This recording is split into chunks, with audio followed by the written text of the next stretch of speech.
Di sini Rasul Paulus berbicara tentang hikmat yang tersembunyi, hikmat dari Allah. Apa itu hikmat? Nanti kita akan mempelajarinya supaya kita paham bahwa seringkali kita mengandalkan hikmat dari dunia ini, kepintaran kita, akal budi kita, tapi seringkali kita juga mengalami kegagalan dan kegagalan. Oleh sebab itu Rasul Paulus mengingatkan kepada kita bahwa setiap kita orang Kristen memiliki pemahaman sesungguhnya tentang hikmat yang benar, sehingga iman tidak didasarkan pada hikmat manusia, tetapi didasarkan pada hikmat Allah. Salam saudaraku yang kasih dalam nama Tuhan Yesus Kristus. Puji Tuhan, kembali kita bertemu di dalam channel pelayanan Yepta Stefan of God. Puji Tuhan, dan kali ini kita akan kembali merenungkan firman Tuhan. Karena memang kita sebagai anak Tuhan adalah anak-anak yang sukanya adalah merenungkan firman Tuhan dan melakukannya setiap hari. Jadi seperti pembahasan yang lalu bahwa kita harus menjadi pelita dan garam yang berdampak. Ya, soalnya kalau jadi pelita tapi hanya disimpan di gudang, garam hanya simpan di rak lemari dapur, apa fungsinya itu semua? Tetapi kalau semua itu difungsikan dengan baik, maka mempunyai efek yang luar biasa untuk sekeliling. Garam sebagai pembeda, sebagai penyedap dan sebagainya, lalu pelita sebagai penerang sekeliling supaya dapat melihat jalan dengan baik. Itulah hendaklah kita menjadi seperti itu. Karena emang seperti Tuhan Yesus Kristus juga begitu, datang ke dunia untuk menjadi cahaya bagi banyak orang. Nah, saudara-saudaraku yang kasih dalam nama Tuhan Yesus Kristus, salam persekutuan tubuh Kristus, dan saya berharap saudara dimanapun berada, semua dalam perlindungan Tuhan, dan diberkati usaha saudara, apapun usaha saudara selalu diberkati ya. Jadi puji Tuhan. Nah, mari kita akan merenungkan firman Tuhan yang tertulis di dalam Surat Korintus. Rasul Paulus kepada jemaatnya mengingatkan kepada jemaatnya supaya dia tetap tekun di dalam Tuhan, supaya tetap berpegang teguh pada hikmat yang Tuhan berikan. Hikmat seperti apa? Hikmat yang baik adalah hikmat yang menghargai korban Kristus. Semuanya karena korban Kristus, maka itulah hikmat dari Tuhan. Ya, kita seringkali gampang menerima, tapi untuk menjaganya itu yang susah. Oleh sebab itu Rasul Paulus tidak jemu-jemu untuk menasihati kepada jemaat-jemaat Korintus. Mari kita akan baca, dan sebelum itu kita akan berdoa terlebih dahulu supaya Roh Kudus bekerja dalam pembacaan firman Tuhan ini dan merenungkannya, walaupun disampaikan dengan sederhana tetapi menjadi efek yang luar biasa. Mari kita berdoa. Bapa di dalam surga, terima kasih pada kesempatan hari ini kembali kami akan merenungkan firman-Mu. Kau memberkati hamba-Mu, memberkati juga sidang jemaat-Mu, jemaat daring yang saat ini mendengarkan firman-Mu. Tuhan, kuduskan, sucikan kami, biarlah firman-Mu tertanam dalam hati kami. Dalam nama Tuhan Yesus Kristus kami berdoa. Haleluya. Amin. Puji Tuhan, saudara-saudara. Mari seperti janji saya tadi bahwa kita akan merenungkan firman Tuhan dalam 1 Korintus 2 ayat 6 sampai dengan 16. 1 Korintus 2 ayat 6 sampai dengan 16. Sungguh pun demikian, kami memberitakan hikmat di kalangan mereka yang telah matang, yaitu hikmat yang bukan dari dunia ini, dan yang bukan dari penguasa-penguasa dunia ini, yaitu penguasa-penguasa yang akan ditiadakan. Tetapi yang kami beritakan ialah hikmat Allah yang tersembunyi dan rahasia, yang sebelum dunia dijadikan, telah disediakan Allah bagi kemuliaan kita. Tidak ada dari penguasa dunia ini yang mengenalnya, sebab kalau sekiranya mereka mengenalnya, mereka tidak menyalibkan Tuhan yang mulia. Amin. Sebentar, kita akan sampai situ dulu. Jadi, di sini Rasul Paulus berbicara tentang hikmat yang tersembunyi, hikmat dari Allah. Apa itu hikmat? Nanti kita akan mempelajarinya supaya kita paham bahwa seringkali kita mengandalkan hikmat dari dunia ini, kepintaran kita, akal budi kita, tapi seringkali kita juga mengalami kegagalan dan kegagalan. Oleh sebab itu Rasul Paulus mengingatkan pada kita bahwa setiap kita orang Kristen memiliki pemahaman sesungguhnya tentang hikmat yang benar, sehingga iman tidak didasarkan pada hikmat manusia tetapi didasarkan pada hikmat Allah. Nah, oleh sebab itu saudara-saudara, ada kecenderungan kita adalah mengandalkan kekuatannya. Oleh sebab itu Rasul Paulus gembala untuk jemaat-jemaat di sana mengingatkan tidak jemu-jemu untuk senantiasa mengandalkan kekuatan Tuhan. Jadi hikmat adalah pengetahuan intelektual yang berasal dari Allah, yang tidak terbatas. Itulah hikmat. Hikmat adalah pengetahuan intelektual dari Allah yang tidak terbatas. Kenapa tidak terbatas? Karena hikmat intelektual datangnya dari atas Allah Bapa di sorga yang begitu luar biasa memberikan hikmat kepada kita manakala kita menghadapi permasalahan, menghadapi problem, maka kita memerlukan hikmat Tuhan untuk menyelesaikan itu. Bagaimana hikmat itu dapat diperoleh? Mari kita akan baca, kita akan pahami sumber hikmat itu sendiri, yaitu dalam ayatnya 6-9. Kita baca 6-9 dulu. Dari 1 Korintus tadi, ayat 6-9. Sungguh pun demikian, kami memberitakan hikmat di kalangan mereka yang telah matang, yaitu hikmat yang bukan dari dunia ini, dan yang bukan dari penguasa-penguasa dunia ini, yaitu penguasa-penguasa yang akan ditiadakan. Tetapi yang kami beritakan ialah hikmat Allah yang tersembunyi dan rahasia, yang sebelum dunia dijadikan, telah disediakan Allah bagi kemuliaan kita. Ya, cukup ayat 7, ayat 8 sekarang. Tidak ada dari penguasa dunia ini yang mengenalnya, sebab kalau sekiranya mereka mengenalnya, mereka tidak menyalibkan Tuhan yang mulia. Ya, Tetapi seperti ada tertulis, apa yang tidak pernah dilihat oleh mata, dan yang tidak pernah didengar oleh telinga, dan yang tidak pernah timbul di dalam hati manusia, semua yang disediakan Allah untuk mereka yang mengasihi Dia. ya, Karena kepada kita Allah telah menyatakannya oleh Roh, sebab Roh menyelidiki segala sesuatu, bahkan hal-hal yang tersembunyi dalam diri Allah. ya. Jadi saudara-saudara, bahwa dalam ayat 7 bahwa apa yang tersembunyi akan dinyatakan kelak bagi orang-orang yang menghargai, yang mengenal Allah Bapa dengan sungguh-sungguh. Ya, jadi tetapi yang kami beritakan ialah hikmat Allah yang tersembunyi dan rahasia yang sebelum dunia dijadikan telah disediakan Allah bagi kemuliaan Allah. Jadi hikmat Allah itu tersembunyi sebelum dunia dijadikan. Hikmat itu ada. Pribadi sang hikmat adalah Tuhan Yesus Kristus. Hikmat Allah intelektual yang berasal dari Allah yang tidak terbatas. Pemikiran Kristus, pemikiran kudus yang datang dari Allah untuk kita. Oleh sebab itu, sumber hikmat adalah Allah Bapa. Kita menghargai Dia sebagai pencipta alam semesta ini, menghargai Dia sebagai pencipta kita. Sebelum dunia dijadikan, Dia telah ada. Hikmat itu ada dan sampai kepada kita karena kita orang-orang yang mengasihi Tuhan, maka diberikanlah hikmat itu, hal intelektual yang tak terbatas dari Allah. Manakala kita menghadapi masalah, manakala kita menghadapi problem dalam hidup. Nah, saudara-saudara, seringkali manusia kita mengandalkan kekuatan kita. Apalagi kalau dalam kemah suci, orang-orang yang sudah merasa mengenal Tuhan, mengenal korban, mengenal baptisan dan sebagainya, seringkali jatuh di pintu kemah.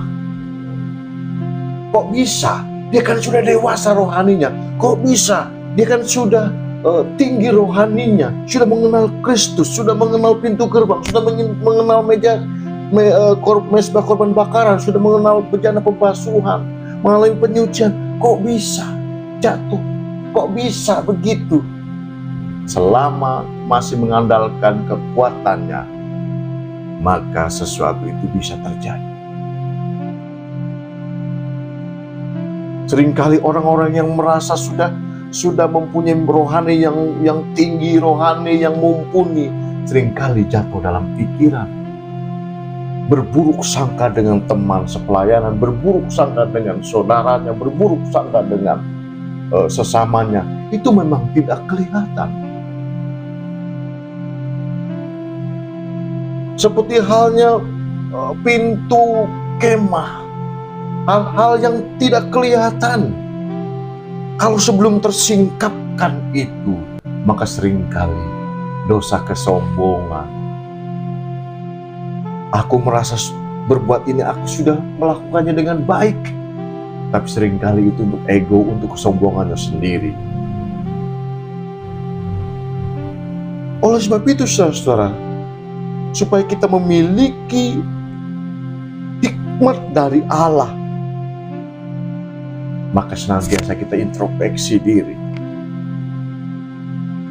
Sudahkah kita mengandalkan kekuatan Tuhan dalam segala perkara? Perbuatan-perbuatan yang kelihatannya tidak kelihatan oleh manusia, seringkali kita berkata, dia kan nggak lihat. Tetapi seringkali lupa bahwa ada mata yang mengawasi Allah Bapa di sorga. Perbuatanmu tidak akan tersembunyi. Walaupun engkau sudah masuk dalam pintu kemah, seringkali jatuh di situ, dalam perzinahan, dalam kesombongan, dalam kedegilan hati. Itu ciri-ciri orang yang jatuh dalam pintu kemah, dalam tabernakel. Orang lain mungkin tidak tahu perbuatan kita, tapi Allah Bapa di sorga, Sang Hikmat itu sendiri mengetahui langkah kita, mengetahui perbuatan kita. Saudara-saudaraku yang kasih dalam nama Tuhan Yesus Kristus, oleh sebab itu, mari kita akan baca kembali dalam Matius 11 ayat 27. Matius 11 ayat 27. Semua telah diserahkan kepadaku oleh Bapakku, dan tidak seorang pun mengenal anak selain Bapa, dan tidak seorang pun mengenal Bapa selain anak, dan orang yang kepadanya anak itu berkenan menyatakannya. Amin, saudara. Waktu kita belum mengenal Tuhan, untuk mengakui Yesus adalah Tuhan, maka tidak gampang. Oleh sebab itu semua telah diserahkan kepadaku oleh Bapakku, Sang Hikmat itu sendiri, dan tidak seorang pun mengenal Allah selain Bapa, dan tidak ada seorang pun mengenal Bapa selain anak, dan orang yang kepada anak itu berkenan menyatakannya. Berbahagialah kita sebagai orang-orang yang berkenan di hadapannya menyatakannya, bahwa kasih karunia berlaku untuk kita. Dulu kita sulit mengakui, dulu kita sulit mengenal Tuhan Yesus Kristus, sepertinya tidak masuk akal. Tetapi Allah, manakala Allah berkenan menunjukkan kasih-Nya kepada kita, maka kita menjadi orang-orang yang mengenal Tuhan Yesus Kristus. Percaya bukan karena melihat, tapi percaya karena iman. Iman yang menuntun kita kepada pengenalan kita akan Kristus. Yang mungkin sebagian orang tidak masuk akal semua itu. Tetapi bagi kita yang diberikan karunia hikmat oleh Allah Bapa, mengetahui rahasia yang tersembunyi di dalam Yesus Kristus Tuhan kita. Amin, saudara. Jadi saudara-saudara yang kasih dalam nama Tuhan Yesus Kristus, seringkali kita mengandalkan kekuatan kita untuk menalar, untuk mengetahui Alkitab, untuk mengetahui rencana Tuhan. Pengetahuan kita terbatas, tapi manakala kita menyerahkan diri kepada Tuhan, maka Allah Bapa Sang Hikmat akan memberikan pengertian kepada kita, supaya kita dapat memahami ayat demi ayat dalam Alkitab, maksudnya di dalam hidup kita. Manakala kita membaca firman Tuhan, membaca Alkitab tanpa penyertaan Sang Hikmat itu Allah Bapa itu sendiri, maka tidak mungkin kita dapat memahami artinya, dapat memahami maksud Tuhan dalam hidup kita. Oleh sebab itu saudara, kita akan pahami sumber hikmat itu sendiri. Yang pertama, sumber hikmat adalah Allah Bapa. Yang kedua, siapakah sumber hikmat itu? Yaitu Roh Kudus. Mari kita akan baca ayat yang 10 dan 13. Karena kepada kita Allah telah menyatakannya oleh Roh, sebab Roh menyelidiki segala sesuatu, bukan hal-hal yang tersembunyi dalam diri Allah.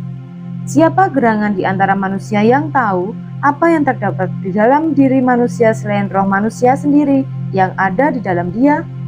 Demikian pula lah tidak ada orang yang tahu apa yang terdapat di dalam diri Allah selain roh Allah. Kita tidak menerima roh dunia, tetapi roh yang berasal dari Allah, supaya kita tahu apa yang dikaruniakan Allah kepada kita. Amin, puji Tuhan. Jadi sumber hikmat itu yang kedua adalah Roh Kudus. Ya, dikatakan bahwa kita tidak mungkin dapat mengerti semuanya itu tanpa Roh Tuhan dalam hidup kita. Sang hikmat itu adalah Roh Kudus. menuntun kita. Dalam Yesaya 11 ayat 2a dikatakan roh Tuhan akan ada padanya, roh hikmat dan pengetahuan, roh nasihat dan keperkasaan, roh pengenalan dan takut akan Tuhan. Pertanyaannya, pada saat saudara jatuh dosa di pintu kemah, apakah saudara patut dikatakan sebagai roh yang memiliki roh yang takut akan Tuhan? Pada saat saudara melakukan dosa-dosa yang tersembunyi, dipikirnya orang tidak tahu, apakah saudara memiliki roh akan takut akan Tuhan? Roh Kudus adalah hikmat itu sendiri yang akan menyelidiki kedalaman hati. Saudara bisa mendustai, saudara bisa membohongi sekelilingnya. Tetapi roh Tuhan, roh hikmat itu menyelidikimu sampai kedalaman hatimu yang paling dalam. Jika saudara mungkin mengalami hal-hal semacam itu, Tuhan, aku sudah berdosa ini, aku sudah berdosa A, B, dan C. Harus bagaimana Tuhan? Saat saudara menyadari itu adalah satu hal yang buruk di mata Tuhan, lekas saudara minta ampun, pendamaian dengan Tuhan. Tetapi celakalah saudara, manakala saudara sudah melakukan hal-hal yang di pintu kemah. Dosa di pintu kemah itu adalah dosa-dosa dewasa. Entah itu persoalan hati, persoalan perjinahan, persoalan apapun itu yang menyangkut dengan hal-hal dewasa. Maka mungkin orang lain tidak akan tahu perbuatan itu. Mungkin saudara pergi satu tempat, orang tidak akan tahu. Tapi ingat saudara, kalau saudara punya roh takut akan Tuhan, maka saudara tidak akan melakukan itu. Sekali saudara berkata, ampuni Tuhan, saudara tidak akan melakukan lagi. Saudara akan bangkit, karena roh Tuhan membangkitkan semangat. Roh Tuhan memberikan kekuatan saudara untuk melakukan dan melewati masa-masa sulit itu. Tapi kalau saudara mengaku bahwa saudara sudah dewasa rohani, sudah melayani dan sebagainya, tapi saudara masih melakukan dosa-dosa yang tersembunyi, maka saudara sama halnya mendustai Roh Kudus. Sang hikmat itu sendiri yang harus menuntun saudara pada hal-hal yang baik, tapi saudara abaikan, saudara lupakan semua itu, karena saudara pikir Tuhan tidak tahu apa yang kita perbuat. Saudara kasih dalam nama Tuhan Yesus Kristus, milikilah hikmat, karena hikmat adalah sumber hikmat adalah Roh Kudus. Saudara tidak mungkin memiliki pengenalan Allah akan sungguh-sungguh manakala Roh Kudus saudara tidak miliki dalam hidup saudara. Saudara melayani hanya rutinitas saja tanpa mengundang Roh Kudus berada dalam pelayananmu, maka itu pun sama halnya saudara sedang mendukakan Roh Kudus dan membohongi semua orang dengan tampilanmu. Padahal dikatakan bahwa Roh Tuhan yang ada padanya, roh hikmat dan pengertian, roh nasihat dan keperkasaan, roh pengenalan dan takut akan Tuhan. Seharusnya orang yang memiliki Roh Kudus adalah orang yang takut kalau berbuat salah di hadapan Tuhan. Betul saudara? Betul. Kita memang punya masa lalu yang berbeda-beda. Tapi manakala itu sudah diputuskan, sudah minta ampun sama Tuhan, jangan kita ulangi lagi. Kenapa? Roh Kudus yang ada dalam hidup kita menuntun kita seharusnya ke arah yang lebih baik, lebih baik, lebih baik hari lepas hari. Kita akan baca dalam Yohanes 16 ayat 13. Yohanes 16 ayat 13.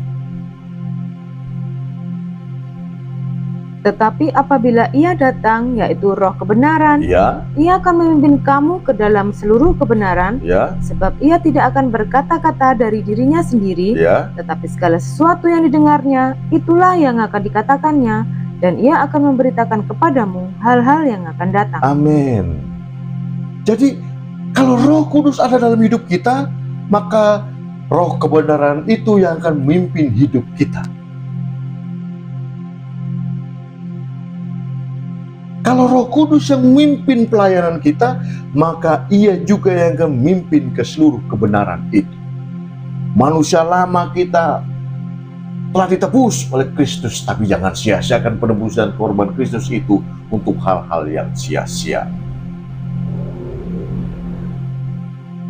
Saudara yang bekerja di kantor, manakala saudara undang Roh Kudus dalam hidup saudara tiap pagi, berdoa selalu, Tuhan, penuhkanku dengan roh-Mu, roh kebenaran, supaya aku dipimpin oleh Engkau, sehingga kepada kebenaran pula aku bekerja. Kepada kebenaran pula aku melayani, kepada kebenaran pula aku beraktivitas. Sesuatu yang tersembunyi dalam Alkitab akan tersingkap kepadamu, kepada kita, manakala kita undang Roh Kudus hadir dalam hidup kita.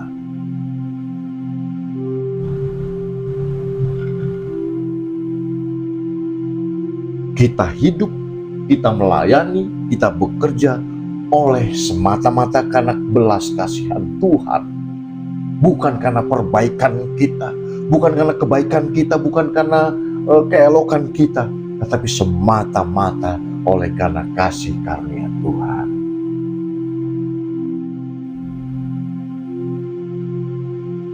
Luar biasa. Firman Tuhan saat ini mengajarkan kita untuk senantiasa berserah sepenuh pada Roh Tuhan yang adalah sumber hikmat itu sendiri, supaya kita dapat memahami maksud firman Tuhan dalam hidup kita, dalam pekerjaan kita, dalam pelayanan kita.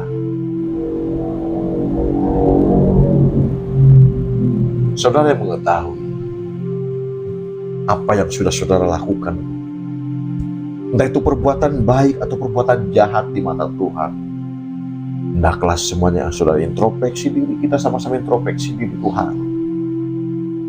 Ampunilah hari lepas hari, hidupku, keluarga, semua, pelayanan.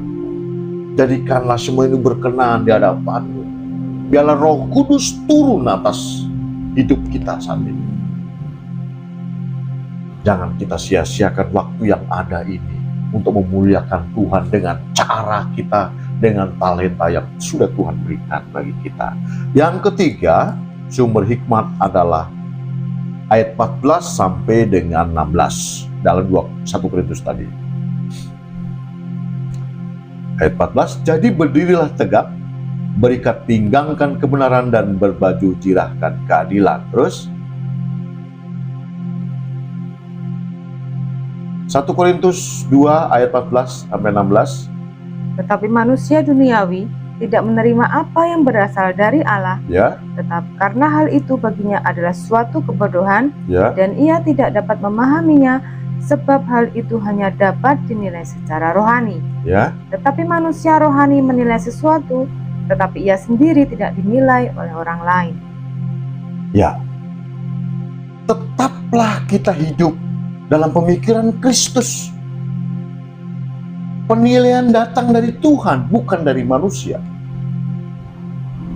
Kalau penilaian dari Tuhan sudah baik, maka baik pula lah penilaian oleh sesama kita.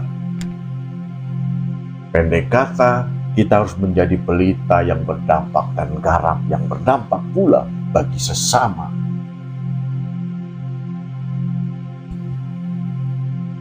Dalam Filipi 1 ayat 21-22 dikatakan, karena bagiku hidup adalah Kristus dan mati adalah keuntungan. Jadi semuanya aspek hidup kita ini pemikiran Kristus, itulah hikmat yang baik, yang benar dari Tuhan. Jikalau saudara sudah mengaplikasikan pemikiran Kristus,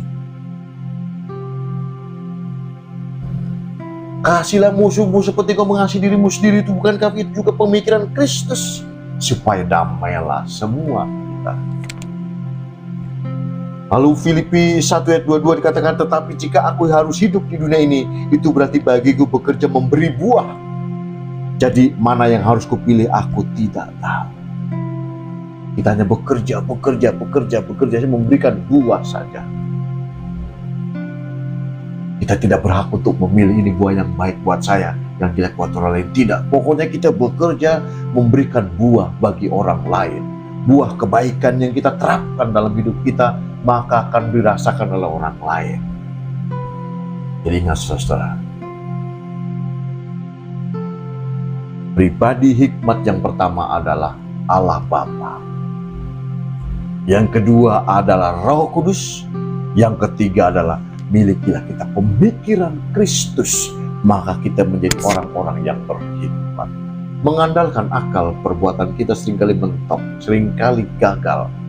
Tetapi manakala kita mengandalkan Allah Bapa, Roh Kudus, dan pemikiran Kristus, maka semuanya berhasil untuk memuliakan nama Tuhan. Puji Tuhan, saudara-saudaraku yang kasih dalam nama Tuhan Yesus Kristus. Kiranya firman Tuhan ini menjadi kekuatan bagi kita dan disampaikan dengan secara sederhana, tetapi memiliki efek yang luar biasa. Karena kita akan seringkali merenungkannya dan melakukannya hari lepas hari. Salam persekutuan tubuh Kristus dan sehat bahagia selalu buat saudara-saudaraku semuanya. Haleluya. Amin.